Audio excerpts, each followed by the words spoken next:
encapsulate this historical moment. We all did great. We all did wonderful. Elias We are Arroyo helping General, talaga Guillermo those who need it the Lorenzo most. Tolentino Elias. Thank you very much. Lahat Again, nagsisay telling all ng our mga Globe directives. team members, Oo. ato aning time na In magpa-picture, general, ato ang i-encapsulate cleanliness. ang atong Oo. memory nga nahitabo and Cleanliness na-transpired in the today. office, Calling the Globe cleanliness team in the to please ranks, come and here cleanliness in the by our community. platform. Let's have one Then, big sa photo insurgency, op. Ato siguro ba? uban pa.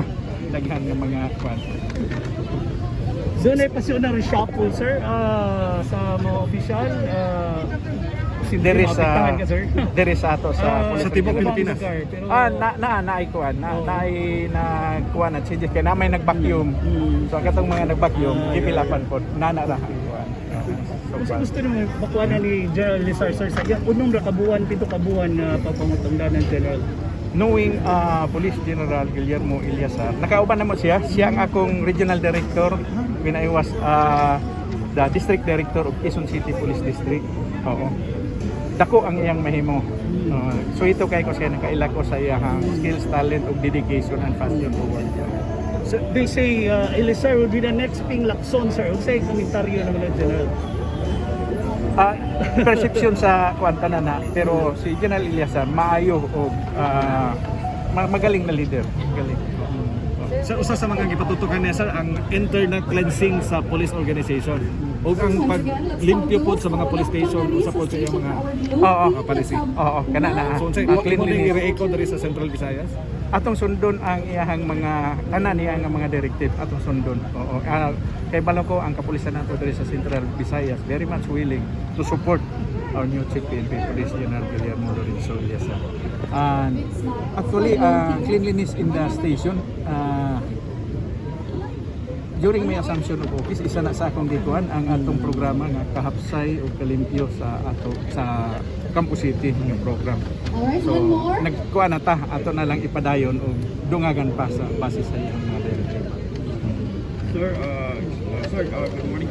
Sir, pala you've had your command conference with General Again, for those na ganahan mag-snacks, mamama, mag-merienda, our buffet for our merienda station is now open by the left side of our stage. Feel free to get everything you want. Actually, ang cleanliness in the office, na-implement na nato kining programa nato na kahapsay o limpyo sa atong Campus City, kanang kikilisigin nga gitawag nato. Cleanliness in the ranks, padayon ta kung dunay mga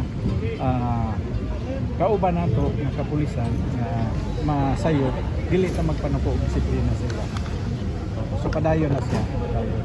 Ug ang cleanliness in the community ang atong nakalatag na ang atong enhanced managing police operation plus pag abot sa dako diri sa PRO 7 doon na tay programa ini discipline zone aside from the police personnel nga nag-implement nato, we are being supported by very active and very supportive local chief executives sa all region 7 and other private sectors.